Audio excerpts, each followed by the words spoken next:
नमस्कार दोस्तों, स्वागत है आपका अफेयर्स क्लाउड में। तो दोस्तों, हम सभी को पता है कि चीन पाकिस्तान को उनके ही घर में घुसकर मात देनी है, वो भी अपने जवानों की जान को गंवाए बिना।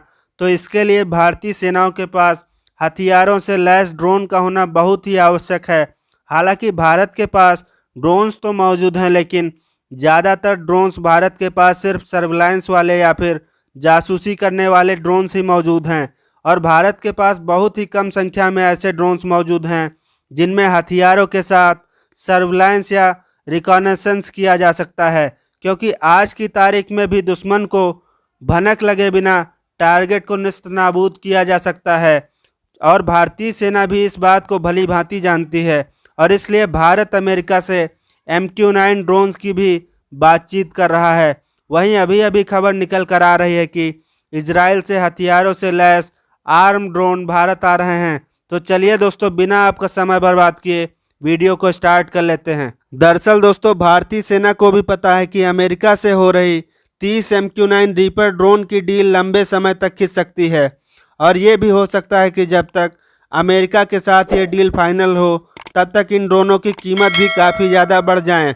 और ऐसे में भारत की स्ट्राइक कैपेबिलिटीज़ कहीं दुश्मन देशों के मुकाबले कमज़ोर न हो जाएं।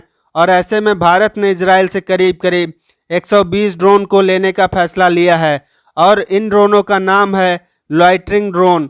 इजराइल में बने इन लॉइटरिंग ड्रोन्स को सुसाइड ड्रोन भी कहा जाता है।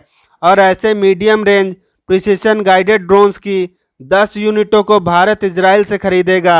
और आपको बता दूं, इस एक यूनिट में 12 लॉइटरिंग ड्रोन रहते हैं, और इन यूनिटों में लॉन्चर और ऑब्जर्वेशन के साथ 12 लॉइटरिंग ड्रोन्स भी शामिल हैं। और इजराइल ने इन्हें खासकर दुश्मन देशों के टारगेट जैसे high valuable target, battle tanks, communication centre और एयरक्राफ्ट शेल्टर्स और रडार को नेस्तनाबूद करने के मकसद से डिज़ाइन किया गया है।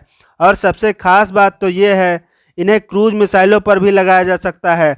और आपको बता दूं, लॉइटरिंग ड्रोन को लॉन्च करने के बाद इन ड्रोन पर लगे कैमरा की मदद से सेना अपने बेस में भी बैठकर दुश्मन के ठिकानों को बर्बाद होते हुए लाइव वीडियो भी देख सकती है। और ये ड्रोन्स ऑल वेदर ड्रोन्स हैं, दिन हो या फिर रात, हर तरह के मौसम में ये ड्रोन कार्य कर सकते हैं। और इन ड्रोनों की खास बात यह है कि ये अपने निशाने से कभी नहीं भटकते, और ख़ास बात यह है कि ये ड्रोन अपने टारगेट पर टकराकर खुद भी नष्ट हो जाते हैं, यानी कि ये दुश्मन के टारगेट को नष्ट करने के साथ साथ खुद को भी विस्फोटक के साथ उड़ा लेते हैं। और ये सेल्फ डिस्ट्रक्टिंग यानी कि खुद को तबाह करने वाले ड्रोन्स हैं। तो बहुत सारे ड्रोन्स की सेना को ज़रूरत पड़ेगी, इसलिए भारत की अडानी और इजराइल की कंपनी इल्बिट सिस्टम बेंगलुरु में बड़ी संख्या में इनका निर्माण कर रही है। इन्हें आगे जाकर स्काई स्ट्राइकर के नाम से भी जाना जाएगा। वहीं फिलहाल भारत इजराइल से 120 ड्रोन ले रहा है, और इजराइल ही ऐसा देश है जो भारत के साथ हथियारों की डील कर भारत में ही हथियारों की टेक्नोलॉजी को भी ट्रांसफ़र करता है। अब आप लोगों का क्या कहना है, भारत को इजराइल से इन ड्रोनों को लेना चाहिए या फिर नहीं?